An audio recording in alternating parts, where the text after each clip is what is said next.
엄마 좀 괜찮아? 혼자 계실 수 있겠어요? 응, 괜찮아. 엄마 걱정하지 마. 너도 고생 많이 했다. 며느리랑 둘이 푹 쉬어. 우리가 고생은 무슨, 엄마가 더 많이 했지. 지난 몇 달 동안 아빠 병간호하느라 힘들었을 텐데. 이제 다 끝났으니까 편하게 쉬세요. 아무리 병수발 드는 게 힘들었어도 너희 아버지 살아계신 게 낫지. 이제 나 혼자서 살 생각하니까 막막하다. 우리가 자주 찾아뵐 테니까 아무 걱정하지 마요. 근데 아빠랑 둘이 살던 집이라서 앞으로 혼자 사시려면 적적하실 것 같긴 하네. 집이 너무 넓은 것 같지 않아요? 여기가 넓긴 뭐가 넓어? 그냥 평범한 33평 아파트지. 혼자 사시면서 청소하려면 힘드시잖아요. 방도 3개나 되는데 관리비도 많이 나올 거고 엄마 혼자 사시기엔 집이 너무 큰 거 아닐까 싶어? 걱정하지 마라. 내가 너희 아빠랑 같이 이 집에서 산 지가 벌써 20년이야. 나도 아직 일을 하고 있고 나중엔 연금도 나올 거라 이 집에서 계속 사는데 큰 문제는 없어. 그래, 엄마가 그렇다면 어쩔 수 없지. 나는 엄마 편하라고 조금 작고 편한 집으로 옮겨드릴까 생각했었거든. 괜찮아. 오늘 너희 아빠 발인하고 왔는데 무슨 벌써 이사 이야기를 하고 그러니. 내가 이 집에서 살다가 불편해지면 그때 이야기할게. 아직은 이 집에서 이사 갈 생각 없어. 엄마가 혼자 사시기에 집이 좀 넓어 보이기도 하고 괜히 집에 있으면 아빠 생각만 날까봐 그랬지. 알겠어요. 엄마 마음이 그러시다면 어쩔 수 없는 거지. 그래, 걱정해줘서 고맙다. 40년 넘게 같이 살던 남편을 먼저 떠나보냈습니다. 20대 초반에 만나 아무것도 없는 상태에서 결혼했고 둘 다 돈이 없어서 시댁살이부터 시작했어요. 그러다가 조금 돈을 모아 사글세를 살았고 아이 키우며 전세로 이사가고 열심히 돈을 모아 40대 늦은 나이에 내 집 마련을 했었습니다. 당시에 대단한 아파트는 아니었지만 우리 부부에겐 궁궐 같은 집이었고 새 집에 도배 새로 하고 이사 들어가는 날 우리 부부 고생한 시간들을 생각하며 아들 몰래 남편과 울기도 많이 울었어요. 그 집에서 아들 대학 보내고 군대 뒷바라지며 장가 보내는 것까지 다 보고 1억이 넘는 대출금도 남편과 열심히 일해서 몇 년 전에 싹 다 갚았습니다. 이제 우리 부부 노후에 즐겁고 행복하게 사는 일만 남았다고 생각했는데 그러다 남편이 갑자기 건강이 안 좋아지더니 연말에 병원에서 암 진단받고 6개월 만에 세상을 떠나버리고 말았습니다. 앞으로 남편이랑 행복하게 살 거라 믿었지만 한순간에 혼자가 되니 정말 적응하기 힘들었어요. 집에는 아직 남편의 물건들이 잔뜩 남아 있었고 지금이라도 안방문을 열고 부스스한 모습으로 걸어 나올 것만 같습니다. 그래도 혹시나 아들이 걱정을 할까봐 애써 밝은 척을 하며 살고 있었는데 갑자기 집으로 내용증명 하나가 날아들게 되었습니다. 너 이게 뭐니? 집으로 뭘 보낸 거야? 아, 그거 우리 변호사가 보냈나 보다. 내용증명이에요. 조만간 소송 시작할 생각이거든요. 소송이라니? 무슨 소송을 말하는 거야? 아빠 돌아가시고 생각해보니까 저한테 돌아오는 게 아무것도 없잖아요. 부모님 재산은 엄마가 살고 있는 그 집 한 채뿐인데 전부 엄마가 다 갖는 건 법적으로 말이 안 되는 것 같아요. 그래서? 지금 나한테 너희 아빠 유산 내놓으라고 소송을 걸겠다는 거야? 너 꼭 이래야겠니? 저도 그럴 생각까지는 없었는데 저번에 엄마한테 물어보니까 작은 집으로 이사 가실 생각이 없다면서요. 엄마 욕심이 너무 많으신 것 같아요. 10억짜리 아파트를 엄마 혼자 차지하고 사시겠다는 건 제 생각을 너무 안 해주신 이기적인 결정이잖아요. 너는 예전에 우리가 너 장가갈 때 전세금 해줬잖니? 그거 해줬으면 됐지? 하나 있는 엄마 아파트까지 뺏어가야겠어? 엄마 집값이 10억이잖아요. 그런 좋은 집에서 엄마 혼자 살아서 뭐 하시게요? 저랑 반씩 나누고 5억이면 수도권 괜찮은 아파트에 들어가 사실 수 있을 거예요. 그러니까 괜히 소송까지 가지 마시고 이사 가세요. 이 집이 지금이야 10억이지. 너희 아빠랑 내가 샀을 때는 3억도 안 했어. 지은 지 20년도 훌쩍 넘은 아파트가 대체 좋긴 뭐가 좋다고. 그냥 너희 아빠랑 살던 추억도 있고 이 집에서 계속 살고 싶다는데 엄마를 꼭 쫓아내고 돈을 받아가야겠니? 계속 그렇게 추억 생각하며 사시는 것도 장기적으로는 엄마한테 좋은 일이 아니에요. 내가 다 엄마 생각해서 하는 일이라니까. 그리고 누가 들으면 내가 엄마 돈을 억지로 뺏어가는 것처럼 보이겠네. 나는 정당하게 내가 받아야 할 몫을 달라고 하는 거라니까요. 아파트 10억 중에 절반은 내 몫이니까 저한테 주셔야죠. 어차피 나도 나중에 너희 아빠 따라 떠나고 나면 이거 전부 너가 갖게 될 텐데 꼭 나랑 이렇게까지 해야겠어? 진짜로 엄마한테 소송까지 걸 생각이야? 나도 이러고 싶지는 않았는데. 우리 준영이가 내년이면 초등학교 들어가잖아요. 언제까지 경기도 총구석에 우리가 처박혀서 살아야 돼요? 애 학교를 가면 나름대로 좋은 동네에서 살아야지. 미영이가 엄마 집 팔아서 그 돈으로 서울로 이사 가자 하더라고요. 그러니까 며느리가 시켜서 하는 일이라는 거야? 너 생각은 어떤데? 너 생각도 내가 이 집 팔고 쫓겨나는 게 맞는 거야? 솔직히 나도 엄마가 양보해주면 좋죠. 내가 이래라 저래라 하기 전에 엄마가 먼저 결정을 해줬으면 서로 좋잖아요. 이사 가라고 했는데도 안 가시니까. 그래서 나보고 나가라고 고소를 한다는 거야? 아니, 얼마 전에 애엄마랑 같이 변호사 사무실 찾아서 상담을 받았는데 유류분 반환 청구 소송이라는 게 있더라고요. 아빠 돌아가시고 난 후에 제 몫을 정당하게 요구할 수가 있어요. 그러니까 서로 곤란한 상황 되기 전에 엄마가 알아서 결정하세요. 너가 어떻게 나한테 이럴 수가 있어? 엄마가 이 집에서 사는 게 그렇게 못마땅하니?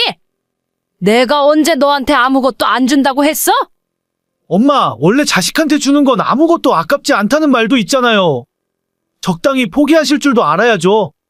엄마 혼자 그런 좋은 집에서 사시면 마음이 편하시겠어요? 난 아직 이 집을 떠날 생각이 없어. 너도 계속 이렇게 나오면 나도 내 나름대로 생각이 있다. 알겠어요. 그럼 엄마도 마음대로 해보세요. 저도 내일 변호사 만나서 바로 소송 시작할 겁니다. 잠시만요, 여러분. 30초 안에 사연보다 더 재미있는 꿀팁 하나 듣고 지원금 최대 128만 원 받아가세요. 아이폰 갤럭시 약정 끝났을 때 여기 모르면 큰 손해입니다. 전환 지원금 최대 50만 원에 비밀 지원금까지 놓칠 수 있거든요. 심지어 최신형 갤럭시 아이폰을 주문 당일 받아볼 수도 있어요. 여기서 끝이 아니에요. 약정 끝난 인터넷, 가전 렌탈 역시 가만히 두면 최대 78만 원 손해입니다. 법이 정해준 지원금이니 당연히 챙겨야겠죠? 만약 다른 곳보다 지원금이 적다면 차액의 120%로 돌려준다는데 역시 업계 1위인 이유가 있습니다. 365일 주말에도 밤 10시까지 상담 가능한 아정당. 지금 바로 전화해보세요. 홈서비스 만능이사도 유명한데요. 일을 얼마나 잘하면 물품 파손 시 본사에서 최대 1,000만 원까지 보상해주고 혹시라도 불만족스러우면 이사 당일 전액 환불, 보장이사도 가능합니다. 휴대폰, 인터넷, 가전 렌탈, 이사 청소까지. 정당하게 받자 아정당. 아들은 정말 말 그대로 제게 소송을 걸어왔습니다. 남편이 세상을 떠나고 석 달도 되지 않았는데 유류분 반환 청구 소송이라는 소장을 아들에게 받게 될 줄은 몰랐네요. 저도 이대로 당하고 있을 수만은 없어 정식으로 변호사를 찾아 상담을 받고 소송 준비에 들어갔고 길고 긴 법정 싸움 끝에 결국에는 제 승리로 얼마 전 재판 결과가 나오게 되었습니다. 배우자가 받은 유산 증여는 자식이 반환 청구를 할 수 없다고 하더라고요. 다른 재산도 아니고 제가 현재 살고 있는 집이기 때문에 아들의 요구 조건으로는 제가 꼼짝없이 집에서 쫓겨나야 하는 상황이라는 것도 재판 결과에 반영이 된 것 같았습니다. 결과는 제가 이겼지만 솔직히 말해서 전혀 이긴 것 같지 않아요. 항상 아끼고 해줄 수 있는 모든 걸 다 해줬던 아들이었는데 눈앞에 본인 이득을 위해서 엄마까지 집에서 쫓아내려고 하는 걸 보며 정말 많이 실망했습니다. 알아보니 집을 은행에 맡기고 연금을 받을 수 있는 제도가 있다고 해서 그걸 신청해 놓았어요. 아들은 그렇게 하면 나중에 자기가 받을 몫이 줄어든다며 반대했지만 이제는 더 이상 아들에게 주는 것에서 행복을 느낄 수가 없게 되었네요. 제 노후 생활비도 해결이 되고 나이 먹고 아들에게 아쉬운 소리 안 해도 되니까 이렇게 하는 것이 100번 나은 것 같아요. 아들 며느리와의 관계가 회복되긴 힘들어 보여서 정신 똑바로 차리고 제 노후는 제가 알아서 챙기며 살아야겠습니다.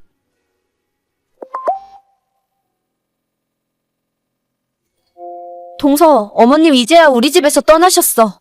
식사 한번 하러 오시면 주말 내내 떠날 줄을 모르신다니까? 원래 우리 오늘 오후에 애들이랑 공원 가기로 했는데 어머님이 눈치 없게 저녁 때까지 계시는 바람에 아무것도 못하고 집에만 있었잖아. 정말요? 어머님이 혼자 집에 계시기 심심하셨나 보네요. 그냥 약속 있다 말씀드리고 외출하시지 그러셨어요? 아유, 말도 마. 그 노인네. 어쩜 그리 능구렁이 같은지. 아마 우리가 외출해야 하는 거 처음부터 알고 있었을걸?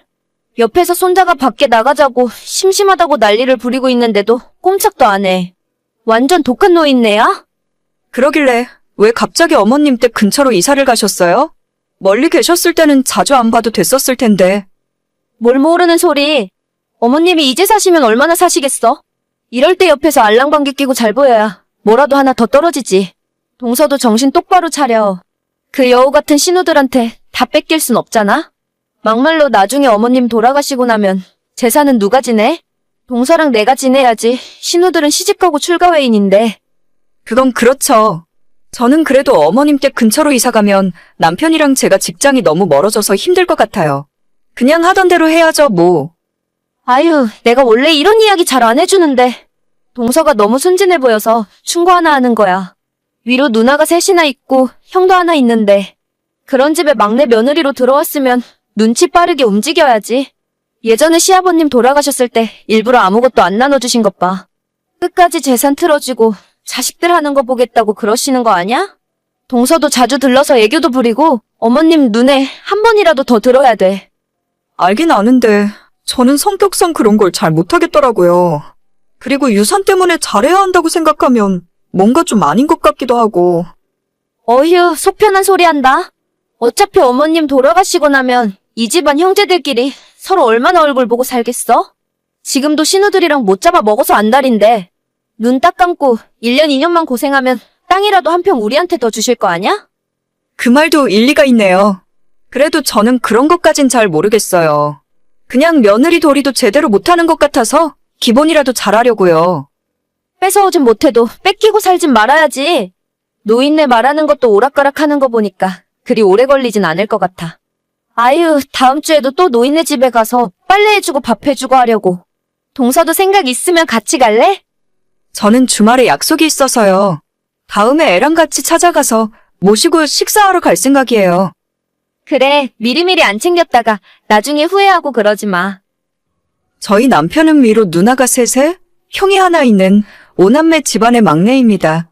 돌아가신 아버님께서 농사를 크게 지으셨고 그때 농사 지으셨던 땅을 아직까지 팔지 않고 전부 어머님이 갖고 계십니다. 어머님 살아생전에 형제들끼리 재산으로 싸우는 꼴 못 본다면서 나중에 돌아가실 때 알아서 나눠줄 테니 재산 문제에 대해서는 형제들끼리 한마디 하지도 말고 조용히 지내라고 평소 말씀하셨죠. 저희는 막내기도 하고 애초에 분배할 때 얼마 안 돌아오겠다고 생각했기 때문에 처음부터 큰 신경 안 쓰고 타지에서 직장 생활하며 열심히 살고 있어요. 그 땅이 예전에는 큰 값어치는 없었는데 최근에는 주변에 도로도 뚫리고 관광지나 전원주택 단지로도 개발이 많이 되고 있어서 땅값이 많이 올랐다고 들었어요. 여기저기 흩어져 있는 어머님의 땅을 다 합치면 20억은 넘는다 하더라고요.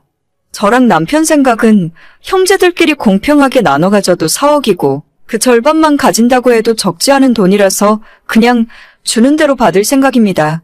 하지만 5 형제 중에 넷째, 바로 저희 위에 있는 아주버님과 형님의 생각은 완전 다른 것 같더라고요. 적극적으로 어머님에게 잘 보이려고 노력하고 오죽했으면 멀리 떨어져 살던 형님네가 작년에 어머님 집에서 걸어서 5분 걸리는 곳으로 이사까지 했습니다. 평소 어머님을 별로 안 좋아하는 형님이었는데 그렇게까지 하는 걸 보면서 신기한 마음이 들더라고요. 동서, 드디어 노력이 결실을 맺나 봐. 그 노인네가 어제는 나 먹으라고 죽을 끓여서 가져왔더라고. 내가 살짝 체한 기운이 있어서 밥도 제대로 못 먹었더니 큰며느리 아프다며 죽을 끓여서 가져온 거 있지? 진짜요? 형님이 가까이 살면서 고생하신 보람이 있네요. 진심으로 잘해드리니까 어머님도 마음을 여셨나 봐요. 진심? 진심은 얼어 죽을. 진짜 우리 집에 찾아올 때마다 지긋지긋해. 내가 괜히 체한 줄 알아? 이틀 전에 우리 가족끼리 조용히 먹으려고 삼겹살 사다가 구워 먹으려고 하는데 갑자기 말도 없이 어머님이 들이닥치셨잖아. 어찌나 눈치가 보이던지 같이 드시자고 해도 밥 먹었다면서 끝까지 고기 한 점 안 드시더라고. 어머님이 기분 나쁘셨어요? 집도 가까우신데 저녁 같이 먹자고 먼저 말씀해 보시지. 몰라 나도. 같이 드시자고 해도 안 먹고 옆에 소파에 앉아서 TV만 보고 있으니까. 먹는 우리가 코로 들어가는지 입으로 들어가는지 모르겠다니까? 그렇게 불편하게 밥 먹고 났더니 당연히 체한 거지. 노인네가 화가 엄청 많이 난 줄 알았는데 나 체했다고 하니까 어제 죽 끓여서 가져다 주더라고. 그럼 됐네요. 어머님도 형님이랑 가깝게 지내니까 좋으신가 봐요. 이 기회에 더 친하게 잘 지내보세요. 이 정도만 해도 충분해. 더 잘 지내봐야 귀찮기만 하지. 지금도 일주일에 3번은 찾아오는데 여기서 더 친해져봐야 스트레스만 쌓여. 그래도 형제 중에 그렇게 어머님 옆에서 잘 지내는 건 형님네밖에 없어요. 어머님이 진짜 좋아하실 것 같아요. 그치? 내가 이 정도로 열심히 희생하는데 딸들이 뭔 소용이야? 우리 그이한테 절반은 떼주고 가시겠지? 저희는 그런 건 잘 모르겠네요. 형님은 정말 유산 하나를 위해 노골적으로 어머님에게 알랑방귀를 뀌었고 그게 지금까지는 어느 정도 먹히는 듯 보였습니다. 어머님의 연세도 진작 80이 넘었는데다 저희를 포함해서 나머지 딸들도 전부 멀리 떨어져서 살았기 때문에 자주 찾아뵙고 옆에 있어주는 건 오직 형님네 부부뿐이었거든요. 솔직히 유산에 아무 관심이 없는 건 아니었지만 만약 저보고 저렇게까지 하라고 하면 절대 못할 것 같아요. 그냥 형님이 더 많이 가지시던 말던 상관없었고 어차피 어머님이 정하시는 거라서 옆에 가까이 있어주는 형님네가 점수를 더 따는 것이 당연한 일이라 생각했습니다. 그런데 얼마 전 저희 부부가 모처럼 주말에 어머님을 모시고 같이 식사를 하던 중이었어요. 제 핸드폰으로 어머님에게 우리 아이 태권도 학원에서 훈련하는 동영상을 보여드리고 있었는데 하필이면 어머님이 핸드폰을 들고 계신 순간에 형님에게 카톡이 오는 겁니다. 오늘 어머님 만나서 같이 식사한다면서? 유산 때문에 점수 따는 짓 안 한다더니 갑자기 생각이 바뀐 거야 뭐야? 그러게 나처럼 진작에 점수 좀 따놓지. 그 노인네가 성질은 고약해 먹었어도 막상 조금만 잘해주면 금방 넘어와. 그냥 성격이 단순해서 그런가? 그래도 우리가 먼저야. 유산은 우리한테 최소 반은 주겠지? 지겹다 지겨워. 진짜 언제까지 살 생각인지. 뭐야 동서? 왜 대답이 없어? 저 어머님 옆에서 같이 핸드폰 화면을 보고 있었는데 등줄기로 식은땀이 흐르는 걸 느낄 수 있었습니다. 평소에 저는 어머님 뒷담을 거의 안 한다고 생각했었는데 형님이 저렇게 이야기하니까 왠지 저까지 나쁜 사람 되는 것 같아서 너무 민망하고 긴장되더라고요. 어머님께서 조용히 우리 아이 태권도 하는 동영상을 끝까지 보시고는 아무런 말씀 없이 저한테 핸드폰을 넘겨주셨어요. 그리고 남은 식사 시간 동안 어머님은 별 말씀 없이 식사를 마치셨고 저희가 차로 집까지 모셔다 드리는 동안에도 한 말씀도 하지 않으셨습니다. 차에서 내려서 어머님께 인사드리면서 제가 죄송하다고 말씀을 드렸지만 어머님은 괜찮다며 신경 안 쓴다고 하시더군요. 왜 하필 그 타이밍에 카톡을 보낸 건지. 형님을 원망하며 집으로 돌아왔는데 저녁 늦게 또다시 핸드폰이 울렸습니다. 동서! 아까 어머님이 내가 보낸 문자 보셨어? 아, 우리의 태권도 하는 모습 보여드리고 있었는데 형님이 그때 카톡을 계속 보내셨어요. 어떻게 진짜 어머님이 화 많이 나셨대요? 아니, 앞으로 나보고 집에 찾아오지 말라고 하시는데? 꼴도 보기 싫으니까 다시 원래 살던 동네로 이사가라고 하셔. 아니 진짜 핸드폰을 남한테 막 보여주면 어떡해? 아니, 누가 갑자기 그런 카톡이 올 줄 알았냐고요. 어머님 만나고 있는 거 뻔히 알면서 그런 소리를 하시면 어떡해요? 나 진짜 어떡해. 완전 망했어. 이번에 단단히 찍힌 것 같은데 어머님이 내 얼굴도 보기 싫은가 봐. 일단 무조건 잘못했다고 가서 빌어보세요. 안 그래도 아까 남편이랑 둘이 찾아갔어. 근데 문도 안 열어주시고 꼴 보기 싫으니까 오지도 말래. 나 진짜 망한 거지? 그치? 어머님 유산을 노리고 마음을 얻기 위해서 마음에도 없는 알랑방귀를 뀌던 형님은 한 번의 실수로 완전 망해버리고 말았습니다. 지금 살던 집 내놓고 다시 이사 준비를 하고 있어요. 어머님이 진짜 화가 머리끝까지 나셨는지 형님의 변명도 들어줄 생각 없이 얼굴 한번 보여주지 않는답니다. 그래도 한 가지 다행인 건 저까지 같은 사람으로 생각하지는 않으시는 것 같아요. 혹시나 하는 마음에 주말에 아이 데리고 어머님 댁 찾아갔는데 반갑게 맞아주시고 저한테도 평소랑 똑같이 대하시더라고요. 큰 신우들이나 저희도 다들 본업에 충실하면서 열심히 살고 있는데 형님만 혼자 너무 티나게 유산 노리면서 점수 따려고 하다가 벌 받은 것 같네요. 다시 만회하기 정말 힘들 텐데 제가 다 걱정입니다. 오늘의 사연은 여기까지입니다. 구독과 좋아요, 알림 설정은 많은 힘이 됩니다. 다들 행복하시고 좋은 하루 되세요.